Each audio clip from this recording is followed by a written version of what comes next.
Bonjour à tous. Désolé, je vais parler en anglais, mais lentement. Je parle un peu français, mais pas au niveau professionnel. Mais je suis très heureux d'être ici maintenant. J'ai visité Toulouse il y a 2 ans pour le championnat européen de football. Peu de Galles contre la Russe, c'était ici. Nous avons gagné 3-0. Et toute la journée, c'était formidable. Formidable. Donc, merci à Yelto et à toute l'équipe pour donner-moi l'opportunité de revenir. All right. And on with the English.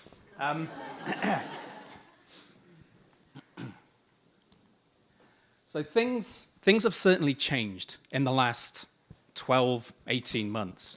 We're seeing an unprecedented focus on the harm that technologies can bring to the world. We're seeing early tech founders writing these contrite, regretful Medium posts saying, oh, look at the harm that we've wrought upon the world. We've seen these new non-profit groups pledging to fight the evils of technology. There's clearly a recognition that we've gone the wrong way. And the press has seized upon this as well. The press is, I think, now as likely to call technology as a danger as much as it is to call it a savior. And the examples, I mean, you know these examples already. We have Microsoft Tay, the racist chatbot. We have Facebook's emotional manipulation study, where they intentionally try to make people sad. We have Twitter's long-standing problems with abuse on the platform. And Uber, well, Uber are they're a company that keeps on giving in terms of ethical harm. They serve up so many fantastic, easy examples. But we can think of dozens more as well, not just these few we have on the screen. And I think this changing perspective has now spread to the public.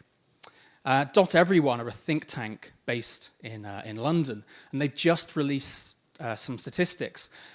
And they found that 50% of the public think that technology has made life better for themselves, but only 12% think that technology has had a very positive impact on society. And I think that's going to get worse, because over the next 10, 15, 20 years, the technology industry is going to require a very significant amount of user trust. We're going to ask people to connect more and more of their lives to the products and the services that we build. We're going to ask them to trust us with the security of their homes, of their cars, even their families. There's a whole new set of ethical risks that come with that. And this has been my focus for the last 2 or 3 years. I've been focused exclusively on this issue. And I'd like to spend a little time now talking about some of these risks that I've started looking at, how they might play out in future, but also to talk about some solutions, what we as a community can try and do to defend ourselves against those. I'll start with the issue of data. Data ethics is obviously a growing area of interest for our field. I think it's interesting that the way we talk about data has changed. There's been a metaphorical shift.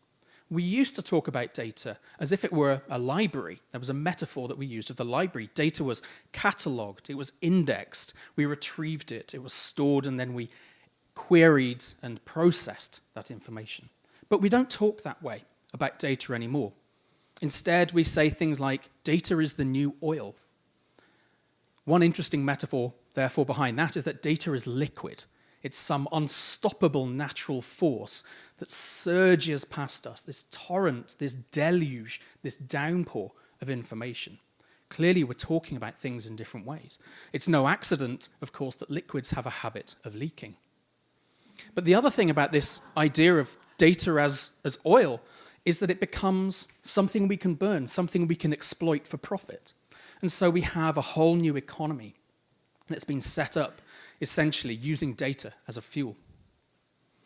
Some people, some scholars and activists have started using a label for this industry. They call it the surveillance capitalism industry.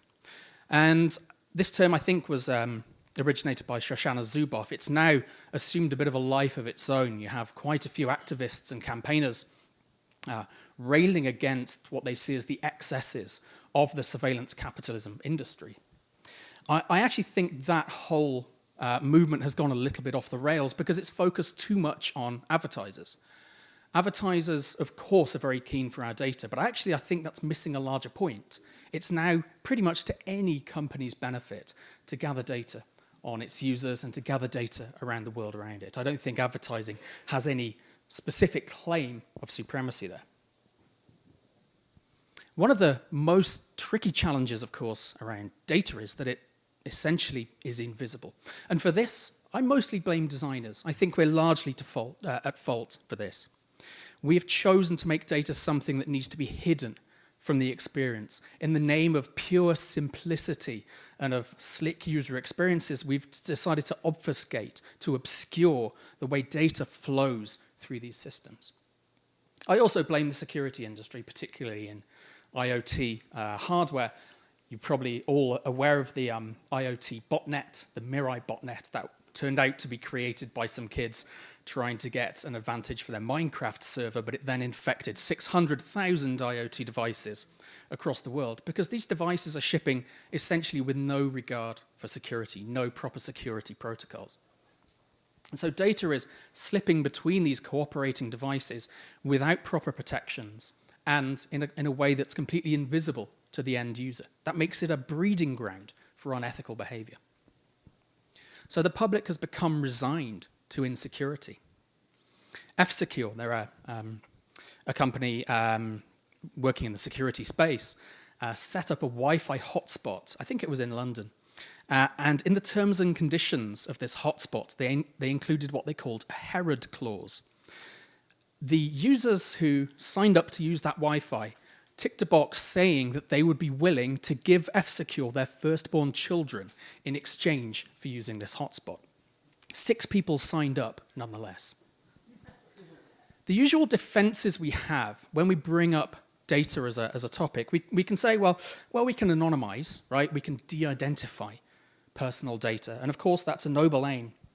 But sadly, I don't think it works terribly well. There's all sorts of research that shows how astonishingly easy it is to re-identify individuals.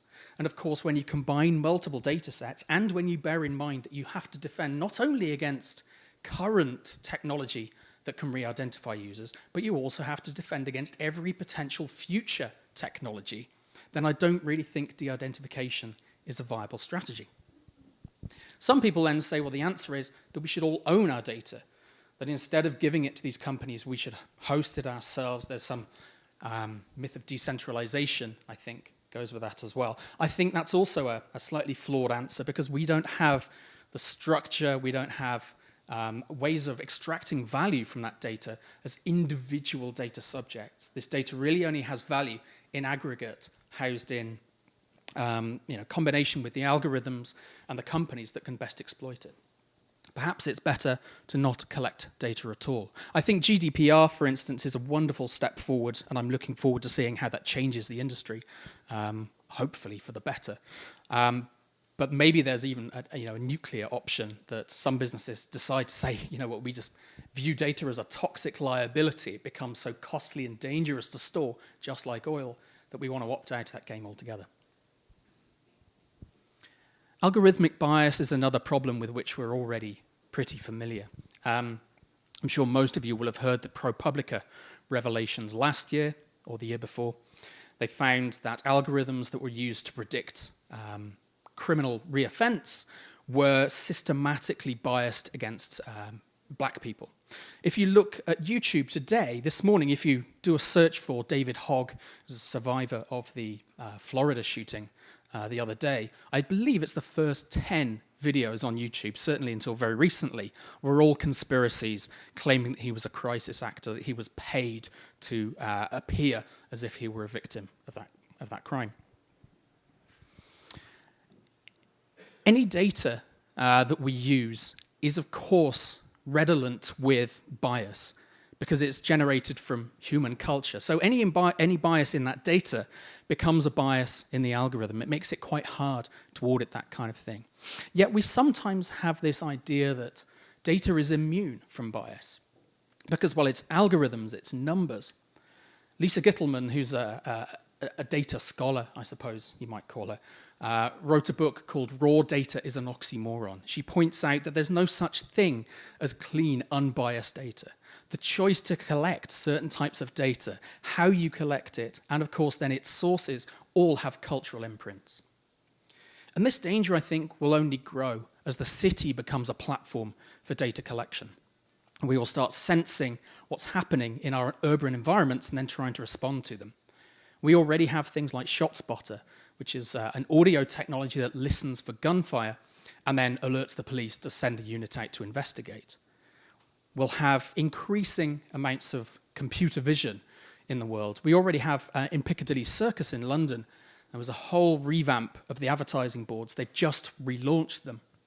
And they come now with a host of essentially hidden cameras with algorithms on the other end that use facial recognition to work out the average genders and ages and types of individuals in Piccadilly Circus at that moment so that they can serve adverts that are likely to be more relevant to those people. Of course, that can be taken to absurd extremes, particularly, I would say, things like China's social score, which, again, I'm sure some of you are familiar with.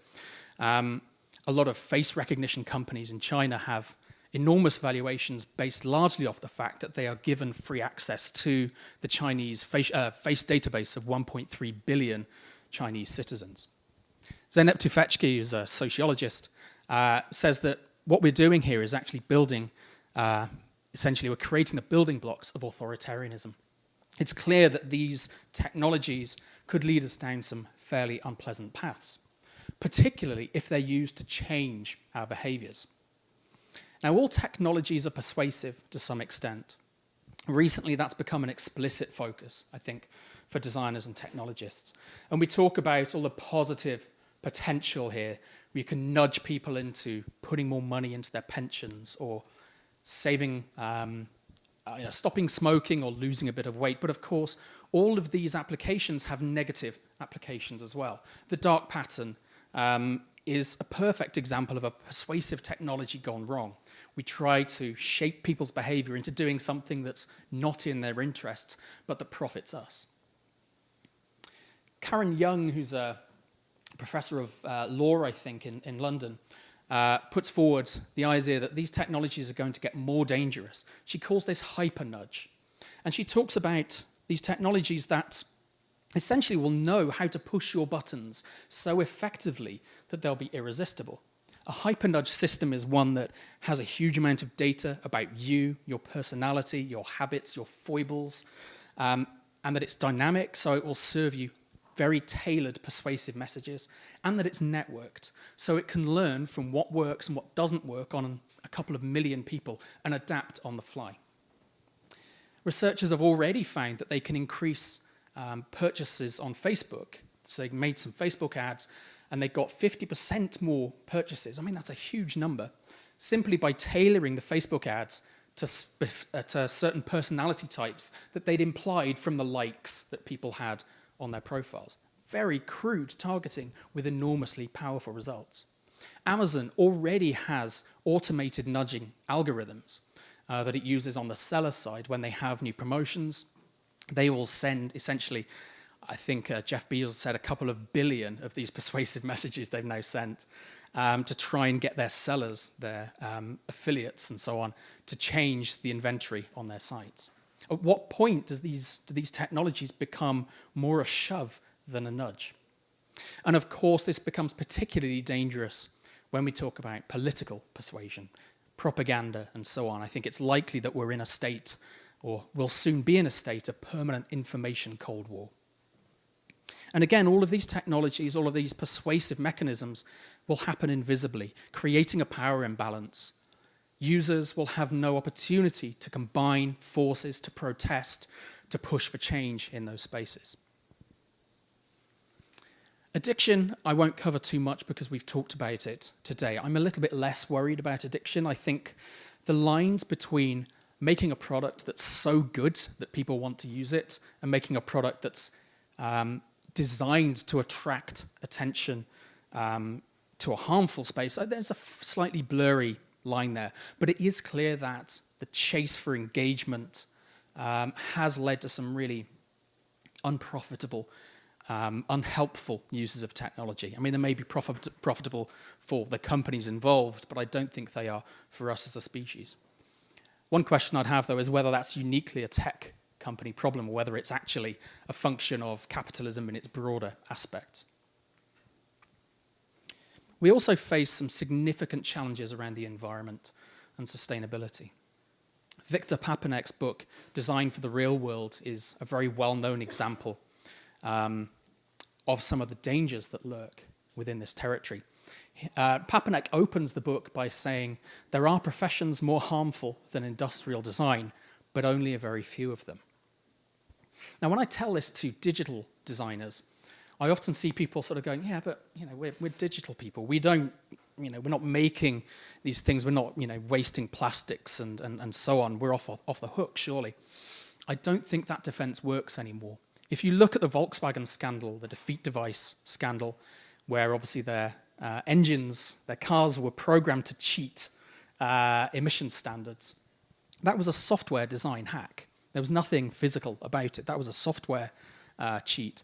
And of course, we're entering a world of hybrid devices that are fueled by intelligences, by algorithms, but have a physical component as well as the digital. It's clear that software has the potential to heat the world. And of course, the products that we hold so dear, the hardware that our apps run on, for instance, cause some of the most aggressive upgrade cycles in the whole of consumer technology. And we can talk about the rare earth minerals that are required to go into our batteries and so on. We could, of course, talk for hours about cryptocurrencies, and I've been studying them for a couple of years now. Every time I look, the country to which they're compared in terms of energy use goes up. It was Paraguay, then I think it was Iceland, and now I believe it's Ireland. And fairly soon, I'm sure that Bitcoin will use the same energy as France, and then maybe even the United States. There may be positives, though. It could be that, for instance, the 3D printing revolution might affect supply chains. It might mean collapse of some of the old industrial processes of logistics and distribution and manufacturing that have caused some of this damage. Maybe there will be a flourishing repair-at-home market or movement that will change the face of things further. We also have to consider what it's going to be like when a lot of the devices around us, the machines near us, are operating autonomously. And I think user-centered design is going to struggle a little bit with that. Because suddenly it's not really about using these technologies anymore. It's about how do we cohabit? How do we live alongside these things? I'm not sure designers yet have good answers to those questions. The most obvious ethical thing that comes up when we talk about autonomous machines is self-driving cars and the trolley problem, right? You know all about this. You're going to have to decide, who do you hit? Is it this woman pushing a pram, or is it these two grands? It's an interesting thought experiment. It's actually not very relevant, I think, to the real world. There have been several million miles now accrued by self-driving cars. They've never actually had this problem. There's a guy called Andrew Chatham, who is a lead engineer on the Waymo project. He says that it takes the intrigue out of the problem, but the answer is almost always you slam on the brakes. More interesting questions for me are things like, who's responsible if something goes wrong? What's the distribution of moral responsibility within these systems? If my agent or let's say my vehicle, if it breaks a law, then who's liable for that? Is it me, the owner of that product, or the leaser of that product? Is it the software architect? Is it the hardware manufacturer? Is it the agent itself? Another question for me, and a particularly thorny one, is what should we not automate? Clearly, there's a discussion to be had about the role of autonomous weapons, and that's one that will continue to grow.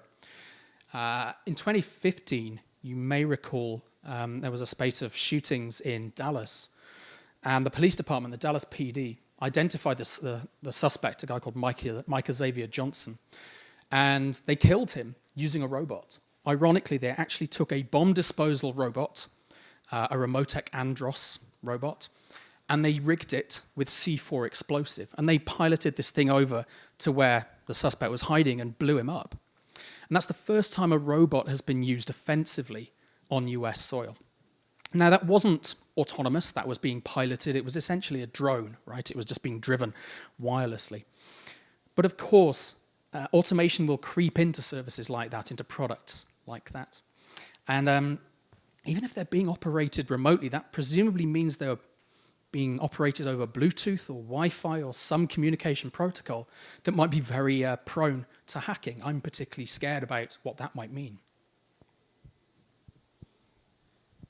We're already very familiar now that technologies can be better than humans, can outperform humans at chess, lip reading, forging voices, and of course that's going to become more and more prominent throughout a bunch of industries, and not just the lower end, the lower paid industries that have previously been more susceptible to automation.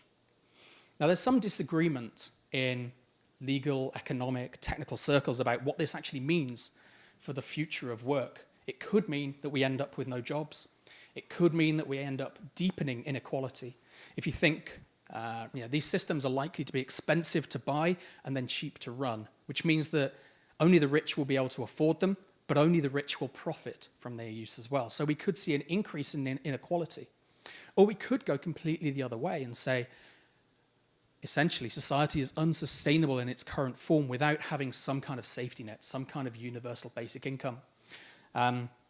Some political theorists and campaigners, for instance, talk half-jokingly about this ushering in an era of fully automated luxury communism. It might mean significant change, at least, for the world around us. And then some people say, well, how are humans going to find meaning in this world? If there are no jobs, then what do we do? How do we reach actualization? How do we reach our potential as a species?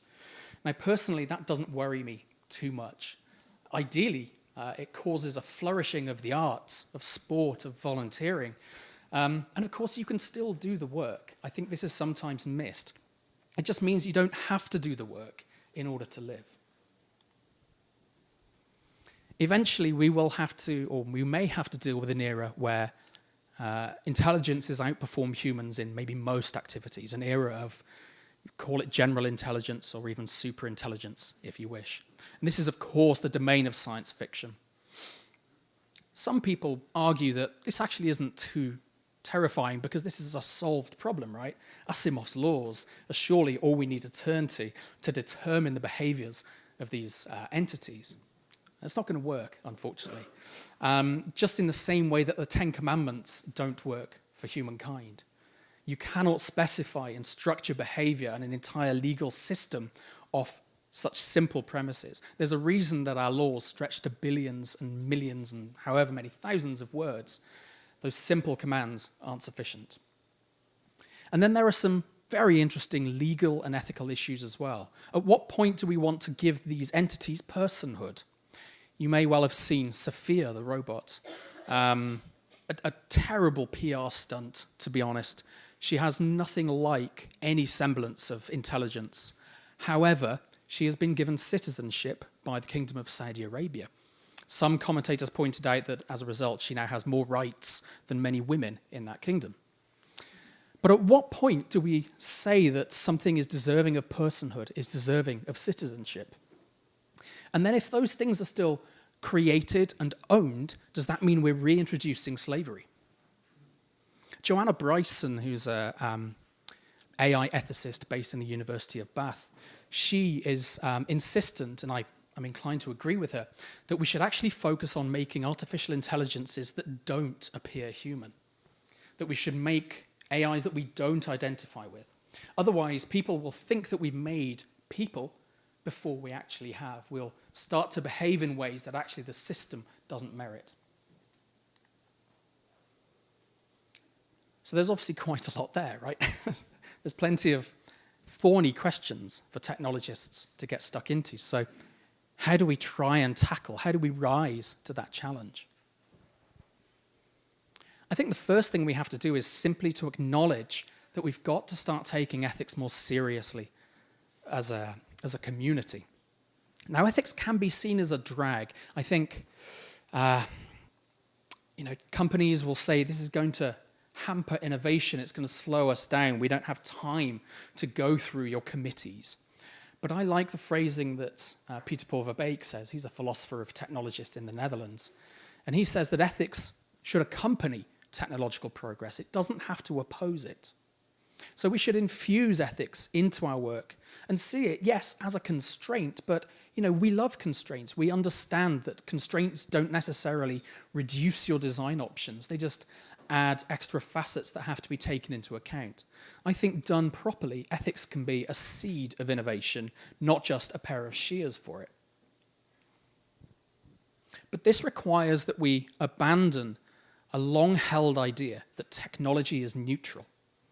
We've long seen technology as a mere tool, as an instrument, something that we build to fulfill tasks. And that causes some fairly flimsy ethical defenses, I think. We just make the thing, right? Whether it's used for good or for ill, that's not really our concern. I think that's a view that's predominated over the last, certainly as long as I've been in the industry, but I think it's quite a dangerous one. In 1980, the philosopher Landon Winner wrote an article entitled Do Artifacts Have Politics? And his conclusion was, damn right they do. And he gave the example of Robert Moses. Moses was the planner of New York City, essentially the chief architect of the city. And he was alleged to have built intentionally low bridges on the routes to Long Island so that essentially black people who mostly traveled by bus wouldn't be able to access those beaches. Now, that account is disputed, but it is known that Moses was a racist. He had racist tendencies and said many prejudiced things. And very clearly, as the chief architect of the entire city, he had enormous moral impact. The things he built, even a bridge, had an ethical impact. It's a mistake to separate the capabilities of a technology and of a human, because these things act together. They're interwoven. They become hybrid actors. Things change what people can do and how they do it. It is true to an extent that guns don't kill people, but it definitely makes it a lot easier for people to kill people. So we have to overcome this belief in neutrality, and with it the idea that we can wash our hands of any social and political and ethical responsibilities that result. In fact, I think we should argue that design is applied ethics. Someone, I can't remember, it might have been Cameron Tonkinwise, says that it's morality practiced with the hands, which I quite like. Now, in some ways, that's going to be quite explicit. If you make, say, a volume limiter for your headphones or a speed bump on a road, you are making a decision about how people should or should not behave. You're embedding that within the artifact itself. But whatever the medium, whatever type of design we do, whenever we design, we make a statement about the future. We say what we think the future should be like, and we discard thousands of alternate futures. There's clearly an ethical component. Through objects, we make statements about how we should all live. The first big step, though, I think, is, of course, just to stop, to pause, and to listen and learn from others. The tech industry has an unfortunate habit of assuming it's the first on any new shores. And of course, that's not true. When it comes to ethics, there are millennia of thought around ethics. And it's not just dusty Greeks. It's not just Aristotle and Plato, or it's not even Renaissance thinkers. There are contemporary academics, artists, writers, people in critical design and science and technology studies, STS, who've been looking at this topic, specifically the philosophy of technology and the ethics of technology, for decades. And they've uncovered a fascinating and deep debate. The problem is that academics aren't taken seriously within industry. I think the tech industry is very intelligent and doggedly anti-intellectual. So we have a duty to try and learn from their work and to put it in context so that the rest of our community can benefit. I think instead, though, the industry prefers easy answers. I've seen a lot of high-profile designers recently saying, well, what you need to do is just don't work for Uber. Or what we need is a Hippocratic oath, a code of ethics for designers. I'm, to put it mildly, not a fan of these approaches. I think if a code of ethics was going to work for us, than perhaps the previous 20 would have. We've had enough of them already, and they haven't had any impact. They're unenforceable. They would oversimplify a rapidly evolving field. And my biggest concern is they would lead to a checklist approach to ethics. If anyone's worked in accessibility here, you know how some companies regard WCAG2 as a simple checklist. Well, we are now compliant, job done, accessibility. That won't work for us. Ethics requires us to figure things out for ourselves. We can't be handed a checklist of answers. So as I say, we have to look at some ethical history, some ethical theory from intelligent people who've come before us. So I'd like to just talk about 5 ethical tests, that I call them, which I've drawn upon from the history of ethics. So these are questions you can ask yourselves in your own work and in your own careers. The first question is, what if everyone did what I'm about to do? Would a world in which this action was commonplace, would that be a better world or a worse world? And this idea comes all the way back from Immanuel Kant, this idea of universalizing your thinking, trying to get a societal perspective. Kant's the founding father of what we call deontology. He talks about the moral duty, the obligations that we all have to behave in the right way. A fairly obvious example of this, let's say my boss has asked me to design a dark pattern. Well, if I ask myself this question, what happens if the entire web, every single designer on the web puts a dark pattern in their products, in their apps, services? Clearly, the sphere of technology is diminished by that. So clearly, we should refuse to do that, or at least find a way around that problem. The second ethical test also comes from Kant. Am I treating people as ends or as means? Now, this takes a little bit of unpacking. For me, it's really asking, am I seeing my users as people with their own goals, or am I seeing them as people that I can use for me to achieve my goals? Now, I don't think that's a question that designers should struggle with. I think we should be literate in the idea that we should serve user interests. But I do see some data-driven companies that take this the wrong way. Essentially, when a company gets driven by data-driven success, users become not the raison d'etre for us being there, but they become experimental subjects. They become means for us to hit our own KPIs, our targets. In short, people become masses. And when that happens, I think unethical design is the natural result. The third ethical test I'll offer is what's known as utilitarian perspective. Am I maximizing happiness for the greatest number of people? This is also known as consequentialism.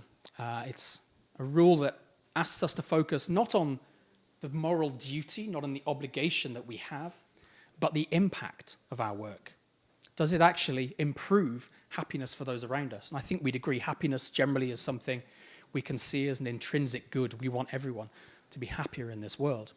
So this feels promising, I think. I think the tech industry also tends to lean this way because happiness, well, it's almost measurable, right? We've got ways we can put people in MRI scanners and see their brain light up. We can ask them NPS, all this sort of stuff. The biggest question for me is, can we really, how do we actually measure happiness in this context? Are we really expected to do number crunching with every single action that we take? And there are some bigger questions that are a little bit problematic, a bit worrying with this approach. Under this utilitarian way of thinking, if 99% of a population wants to imprison or to execute a 1% minority, well, at least it leaves the door open for that conversation to happen. A utilitarian may also have a hard time defending why we shouldn't kill one person so that their organs can save 5 people. So the fourth approach we can look at comes from the third branch of modern ethics called virtue ethics.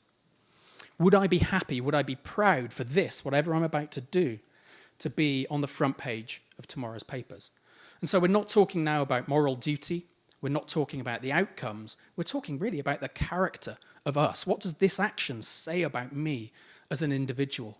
Does this reflect the type of life that I want to lead? Would I be accountable for this? Would I sign my name to this action? And I think that is an important way of looking at it because it strikes at identity, which I think is a really important part of living the moral life. The downside of this, I think, is, well, I'm only acting out of a fear of embarrassment. If I'm not going to do something because I'm scared people will judge me if it goes in the papers, then that doesn't feel like truly moral action. If I'm only doing something because people might criticize me otherwise, I think Immanuel Kant, for instance, would object. The final ethical test I'll share comes from John Rawls, who's a more recent philosopher. And he talks about the idea of the veil of ignorance. Essentially, he says that if you're designing a system, for us it could be a product, it could be a service, whatever it may be, one should design it as if you didn't know where in that system you'd end up. As if you were wearing a veil of ignorance that means you don't know. Let's say you're designing a welfare system, or welfare policies. You would design it so that it would feel as fair if you were a taxpayer or someone administering the service or a recipient of welfare. Wherever you looked at it from, you would say, I think I've got a fair end of that deal. Now, I think I like this for user experience folk because it forces us to see from other perspectives. We're quite accomplished, I think, at thinking empathically about how our products and our services look to other people. So I think the veil of ignorance can be quite a useful tool to lean on as well. So 5 frameworks, five ethical questions that you can ask. And they're all well and good, but ethics is applied. It has to be about us taking specific action. And for me, that's a muscle that needs to be exercised. People who live healthy and moral lives, I don't think they do it because they have some natural talent for it. It's not some abstract quality. I think these people practice making these decisions and trying to put ethics at the heart of their lives. I think the good life is one that needs to be chosen. And that means that, yes, we have to ask ourselves some uncomfortable questions. We may not necessarily be all that happy with those answers, but I think by building that muscle, by investing in trying to take these issues seriously, we become more likely to take the right decisions. This also suggests that we need to think about stakeholders in a broader way. I think this is something that the user-centered design process generally doesn't do very well. This designer called Thomas Wendt, who's based in New York, has talked about some of the limits, or he's given a critique of user-centered design. And he rightly points out that it's very strong at identifying and serving a specific user. Right? We have a primary persona and we'll build something that's fantastic for them. But it overlooks broader societies, it overlooks communities, ecologies, and so on. And I think some of the harms we've seen with technology recently are to those abstract entities, to societies, to democracy, to voters, to truth.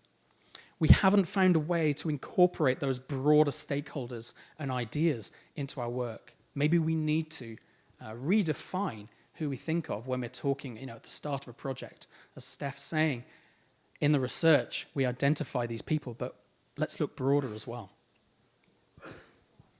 And because we've taken this narrow focus with a narrow view of effects, and because we've been so sure that technology is neutral, we've also really assumed that there are a few foreseeable consequences of our work. And any that do happen, well, we couldn't possibly have predicted those up front. I don't think that's true.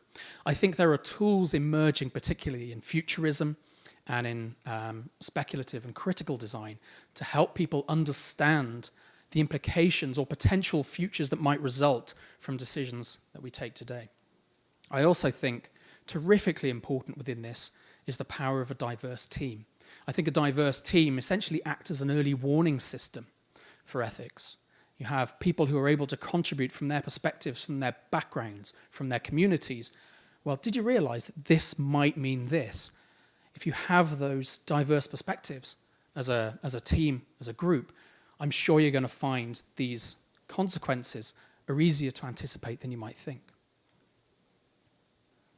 I think designers have a particular duty as well to try and make some of these invisible technologies and some of these invisible problems visible, to materialize the invisible. And this could be something like data flows. GDPR, again, gives us an opportunity to try and materialize some of the data flows that we've chosen to hide previously. But also the outcomes of algorithms. There's an ongoing discussion around whether AIs should be explainable, whether we should allow any AI to take a decision without also insisting that it's able to explain why it's come to that decision. Some people, particularly data scientists and technologists, will push back and say, that's easy for decision trees, for instance, but very hard for deep learning systems, because we actually don't know, we can't explain. There is a case, and again, I probably lean toward this, to say, well, those systems should not be used for anything that has significant impact on public freedom until we find a way to make those technologies explainable. There is work that's going on around that, for instance, but it's fairly new. Now, this doesn't mean that tech companies have to give away all their secrets. You can still have some commercial sensitivity in your algorithms. It really means for me that we should explain the principles by which we've made decisions, not the specific weightings, not the specific numbers, but saying, well, we base this on these following 12 factors. It's a little bit like if I'm KFC, I have a recipe, a secret recipe for my chicken coating. I'm not asking you to give up the specific quantities of everything. Just tell us the sort of things that's in it so that we can better understand whether that's something we want to put into our mouths. And this might mean extra complexity. We look at this as designers and we say, oh, yeah, but this is going to clutter the system. It's going to make the experience more labored. But I'm really talking about just making this information available. It doesn't have to be mandatory. It doesn't have to be directly in everyone's face. But if people want to interrogate that system, I think we should allow that to happen. Thirdly, I think we all have a collective responsibility to push for change. So yes, to stand up for what we think is right in our own work, but also try and hold others to similar standards. I think that means we have to challenge some of the default cultures and ideologies of the tech industry. The predominant ideology right now is the lean startup mentality. And this has as a central belief that we live in unpredictable times, that we cannot possibly anticipate the future. And so the best way to build is iterative and empirical. Build, measure, learn. Build, measure, learn. The experiment becomes the core vehicle. I think that can be a useful approach. It can also be quite dangerous. For trivial products, I don't think it's a problem. But for things that have significant moral impact, I don't think we should be beta testing with other people's lives. This approach leaves no room for ethical consideration. It doesn't have space for us to consider these unintended consequences and to try and mitigate them. So I think these are default cultures and assumptions that may have no place in an ethical technology future. I also think, and this may be an unpopular opinion, I'm afraid, that our professional organizations have let us down, to be honest. They focused on growing the field, but they haven't adapted to today's reality. I think we as members of the professional community need to start insisting that our professional organizations stand up for ethical conduct. Now, I'm not saying that they need to be putting out codes of ethics. As you know, I'm hostile to that idea. But I think our professional organizations should be putting public pressure. They should be available for comment. The press, journalists really want to have quotes from representatives of the industry. I think this is the sort of thing that our professional orgs should be doing. They should be publicly contributing to the debate and trying to set standards for behavior. They should, for instance, be coming out and saying, we do not believe that any digital designer should intentionally deliver a dark pattern. They might, for instance, step up and say, we agree that all AI should be explainable. And I think that change is only going to come from people like us who are paying the subscription fees, who are voting for the people who are standing. We need to elect people who take this seriously, I think. We need also to recognize the inherent politics of the work that we do. We live in politically divisive times in which consumers are now pushing companies to demonstrate and to live up to important values. I mean, even this morning I've woken up to see a handful of companies have severed ties with the National Rifle Association because of political consumer pressure. And this is also coming internally from employees. Virgin Trains, train company in the United Kingdom, refused, or they decided no longer to sell a Daily Mail newspaper. I'm sure most of you are aware of the Daily Mail. It's a fairly right-wing paper, you could call it. And this became a big political clash. And actually, I would probably say Virgin didn't handle it very well. But it's clear that there's going to be increasingly fierce internal debate. You may well have read in the aftermath of the James Damore scandal that Google have been beset with problems around internal debate, and they've had to discipline and even fire a lot of employees for overstepping the boundaries. This is going to be very difficult for companies to handle because we've tried so hard to say that companies exist outside of politics. I don't think that distinction is going to hold for too much longer. Hannah Arendt talks about our ability to sleepwalk into harm. Edmund Burke says that all that's required for evil to triumph is for good men to do nothing.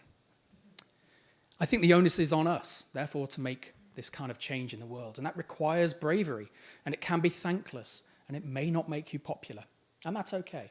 Now, I recognize I have to say, of course, here, that is a very privileged thing to say, isn't it? I say this as, I'm independent, I have flexibility to upset a few people, maybe. Not everyone is going to be in that position.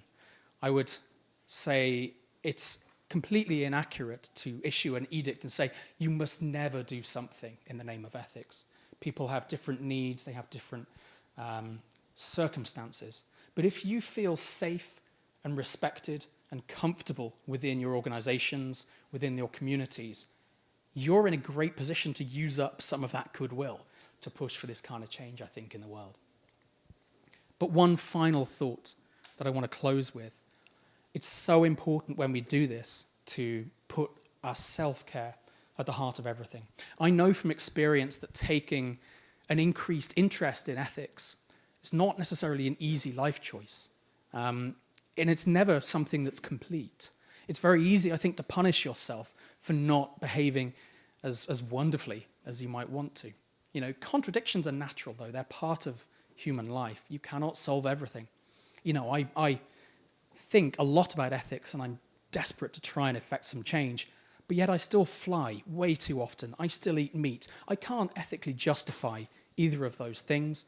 Nevertheless, I still do them. I think we need, as a community, to push for change, but also allow ourselves grace to fail. Because we need to save the energy to push for the things that we really can affect. In this quest to improve our industry, I think we're going to need all the help that we can get. I'd like to say thanks again.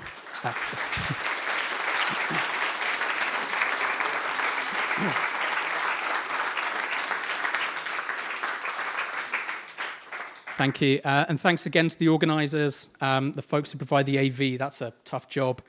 And thanks most of all to you for supporting this great event and for your time today. So thank you.